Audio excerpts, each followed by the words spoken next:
I am Ferdinand Marcos, and I am the President of the Republic of the Philippines.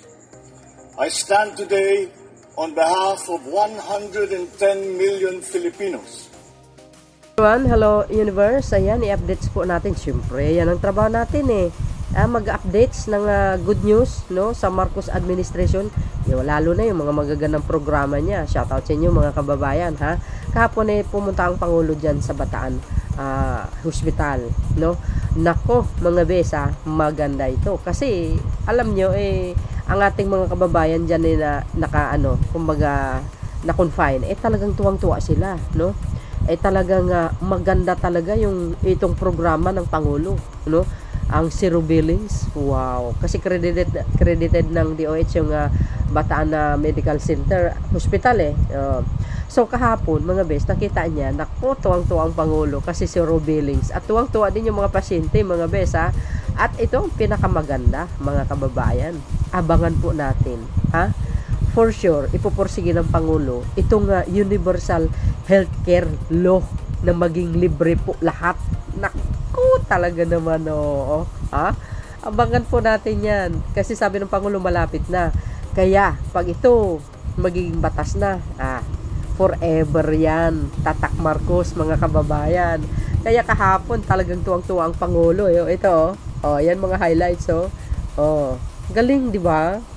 Saan kayo makakita niyan? Ito basahin po natin. Sabi dito, serbisyong pangkalusugan para sa lahat. Sa pagbisita ni Pangulong Ferdinand Marcos Jr. sa Bataan General Hospital and Medical Center sa Balanga City, tiniyak niyang maipapatupad ang zero balance billing program na halos 3,000 pasyente na ang natulungan sa Region 3. 3,000, grabe mga besan, laki. Personal ding sinaksihan ng Pangulo ang mga operasyon na bukas center, ang pagpapatayo ng cancer center, pati ang ginagawang surgical and burn center building at radiotheranostics building. Oh my goodness, guys! Wow, social! Anong sinabi? Personal ding sinaksihan ng Pangulo ang mga operasyon sa bukas center. Ito itong bukas center pag mayroon kayo dyan, hindi nyo na kailangan pumunta sa hospital. Nako, kompleto po ito. Kompleto itong bukas center. At, ito, ang pagpatayo ng, oh my goodness, cancer center, pati ang ginagawang surgical and burn center building. At, radiotheranostics building. Ilang building yan? Diyan po yan sa Bataan mismo. Kaya abangan po natin ang inaugurasyon yan. Mr. President, kau talaga ang dami mo palang proyekto, puro ito guys, pangkalusugan. Dahil nung sa zona niya, talagang pangkalusugan talaga ang topic niya and the rest, para sa kapakanan ng mamayang Pilipino, yung buong zona niya halos, no? Nakakamangha ito, mga besa, pagpapatayo ng cancer center, pati ang ginagawang surgical and burn center building. Oh my goodness. Grabe, ikaw na talaga ang pinakamagaling na Pangulo. Tapos yung iba gustong patalsikin. Sabi nila, BBM resign. Ay, sus, manigas kayo, oy. Kaya sabi ko nga, kung sino po yung pinakamagaling na Pangulo, yun pa ang paalisin nyo. Ano kayo, hello? Do you think papayag ang mamayang Pilipino niyan? So, hindi sa ngayon pa napakadaming magagandang gawa ng Pangulo, diba? So yun mga best, para kompleto detalyado, panoorin nyo itong video na ito, see you again on my next upload. Eto na!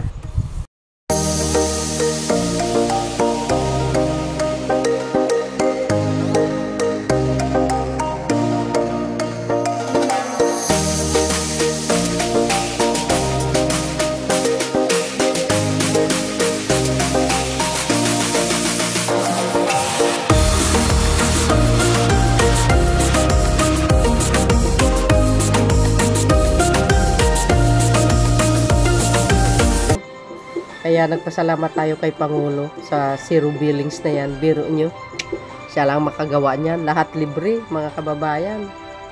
Ayan binisita niya yung mga pasyente at chinek yung mga bills na talagang zero balance. Sino ba naman hindi magmamahal sa Pangulo na ito napakabait. We are now in Bataan for the Bataan General to look at how the system is working. Meron silang bagong feature dito sa Bataan General.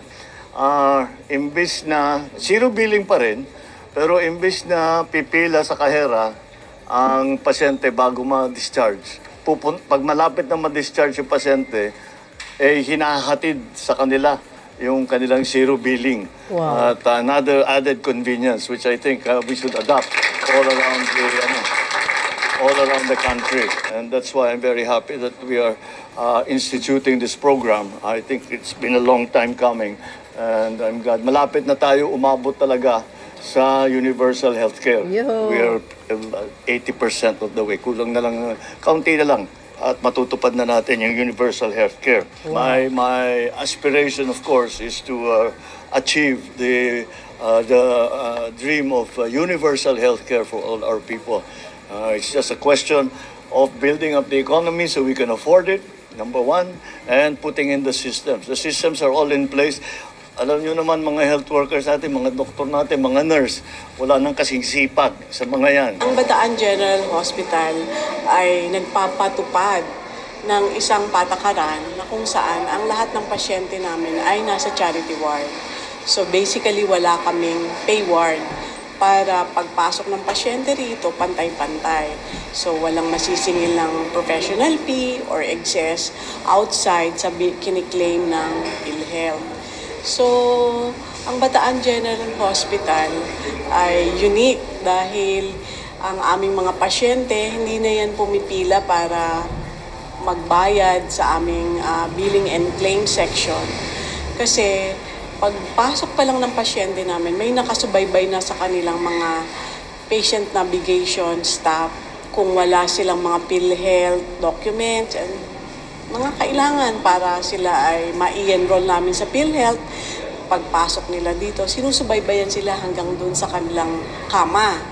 So, pag discharge na ng doktor ang aming pasyente, kasi naka-electronic medical record kami, so i-carry out ng mga nurse yung order ng doktor na may go home. Antimano, mapipick up na ng aming mga billing clerks na this patient, ang pasyente na ito, ay pwede nang umuwi ng araw na yon. So yung mga billing clerks namin, kukumputin na nila, ikukwentahin na nila kung magkano yung lahat ng nagastos ng pagkakahospital ng pasyente. So kapag natapos na yon, iaakyat o dadalhin sa bedside ng pasyente ang kanyang statement of account. Ipapaliwanag ng aming mga clerk na ito yung nagastos ng gobyerno para sa inyo, ito ang kinover lang ng PhilHealth, kung senior citizen, meron pa ring discount, and then yung balance, pinapaliwanag namin na wala kayong babayaran. Pinapadali namin ang proseso. Lahat na yan, binaypass namin ng social service, kaya kung mapansin ninyo, ang social service namin, ang nakapila lang doon outpatient para maka-avail ng mga discount, indigency fund. So, basically, hindi lang senior citizen, hindi lang PWD, lahat ng na-admit sa aming basic accommodation room ay libre. In fact, even if mga foreigner, walang PhilHealth yan, wala rin kaming pinapabayad. Ang kagandahan dito bilang DOH Hospital, hindi siya exclusive sa mga taga-Bataan. Catchment din namin ng Zambales, yung malalapit na barangay at bayan ng Pampanga like Lubao, Sasmuan, dito sila tumatakbo. Since meron na kaming electronic medical record, napakadaling magpasa ng aming claim sa PhilHealth dahil ikiklik lang nila yung isang button doon sa aming EMR, makaka-generate ka na lang ng CF4 at maipapasa na namin ng madali sa PhilHealth. So, paano namin nasusustain ang financial need namin? Mas mabilis kaming magpasa sa PhilHealth. Ang aming team, ang statutory period na binigay ni PhilHealth is 60 days para ma-reimburse. So yung team namin, ginawa namin, kaya ba nating i-beat yung 30 days para may balik ang pera agad. Para yan magamit natin sa pagbili ng gamot, gamit, equipment. So, nakakaya namin. In fact, less than 30 days nakakasubmit kami. We are far better than the private hospitals here dahil ito na ang pinakamalaki. Kami lang ang level 3, training hospital para sa mga doktor. So sila nang nagre-refer sa amin. So those who are capable, yung may kakayahang magbayad, sinisingil namin sa outpatient. So yung mga diagnostic ng MRI, CT scan, and soon magkaka-PET scan tayo dahil through the assistance of the fund from the Office of the President, nabigyan kami ng sapat na pondo para makabili ng PET scan. Meron kaming pulmonary rehab outside Manila, the Lung Center. Other than the private hospitals that are big in Manila, kami lang sa Central Luzon ang may pulmonary rehabilitation. Kaya nating mag-implement ng zero balance billing basta maging efficient lang ang collection natin ng kung ano ang PhilHealth, yung income generation natin, ay efficient ang management ng ating finances, so kakayanin. So, ang ating pong mga kababayan ay inaanyayahang magtiwala sa ating mga hospital ng gobyerno, lalo na ang mga DOH hospital, dahil may kakayahan po kaming magserbisyo at wala po kayong babayaran sa aming mga charity, service ward, or basic accommodation ward. Maganda po. Libre lahat. Walang,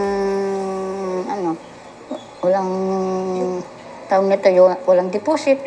Libre lahat. Wala talaga akong masasabi kay BBM.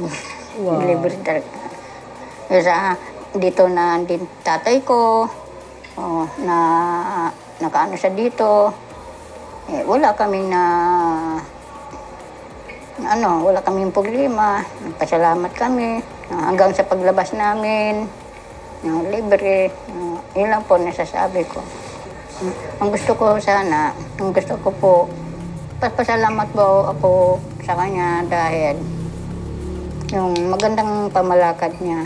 Wow. Libre Narinig mo yun? sa ospital. Ang napakagandang programa po yan. Kasi unang-una po talagang para sa mahirap.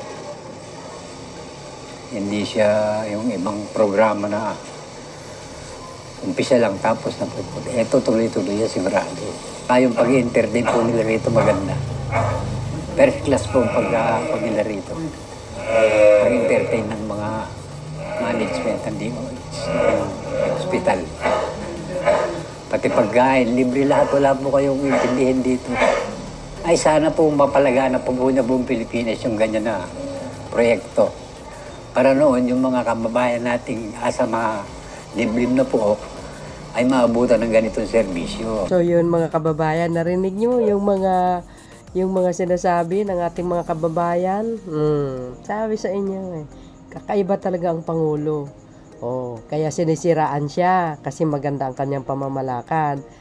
Kaya yung mga sigaw ng mga dilis ngayon, Marcos resign daw. Aba, ang galing ano? Kung sino pa yung pinakamagaling na Pangulo na mamuno, yun pang pag-resignin mo. Hindi ka ba naman baliw? Sino ipapalit nila? Yung magnanakaw at mamatay tao. Ha? Nakita nyo ba yon? Kaya tuloy-tuloy po mga kababayan yung suporta natin sa ating mahal na Pangulo kasi siya lang ang pag-asa ng bansa na ito Tingnan nyo inumpisahan niya nalilinisin yung mga dumi ng mga nakaraan. Lalo na po dito sa mga magnanakaw ng mga contractors, ng mga ibang official pa ng DPWH, yung kasabwat ng mga ibang politician dyan. Hindi naman lahat. Di ba? Kaya inumpisahan niya talaga nalinisin, tanggalin ang korupsyon. Biro nyo yun.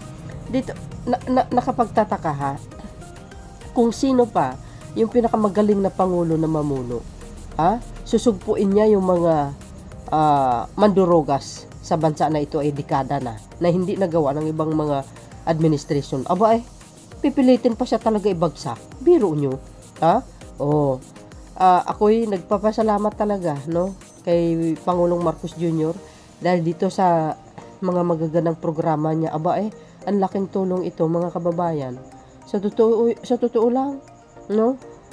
Nagiging Batanggenyo tuloy ako. But anyway, kaya kudos sa ating mahal na Pangulo, yung mga magagandang idea niya, napakatalino. Even si Mayor Magalong, nasabi niya, magaling talaga, matalino ang Pangulo, alam na alam niya lahat. Siyempre, ganun dapat ang dapat ihalal.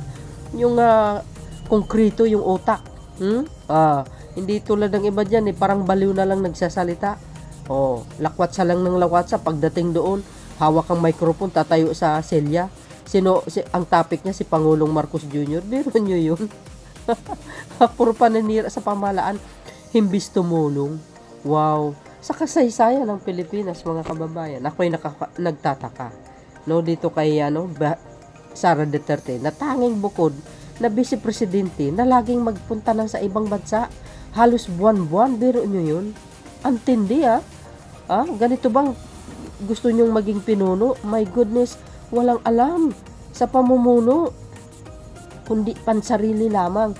Lagi kong sinasabi, ang Diyos, hindi niya po ina-allowed ang mga tao na may balak na maitim sa kapwa.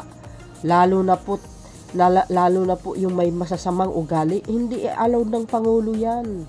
Lalo na po yung mga tao na magnanakaw, mamamatay tao. Di ba? Hindi allowed ng Panginoon yan na uupo sa palasyo. Di ba?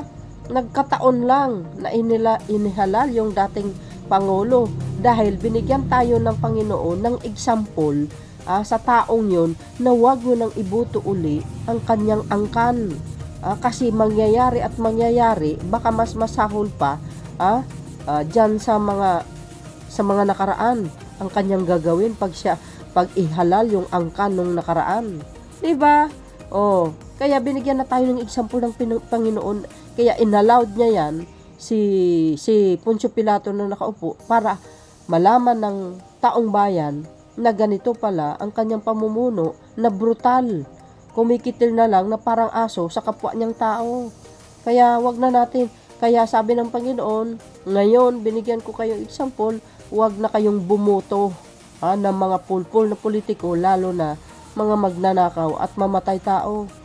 Lagi natin tandaan yan, mga kababayan. Kaya ipiliin natin ang tamang kandidato na ipagpapatuloy ang mga magagandang gawain ng Pangulo.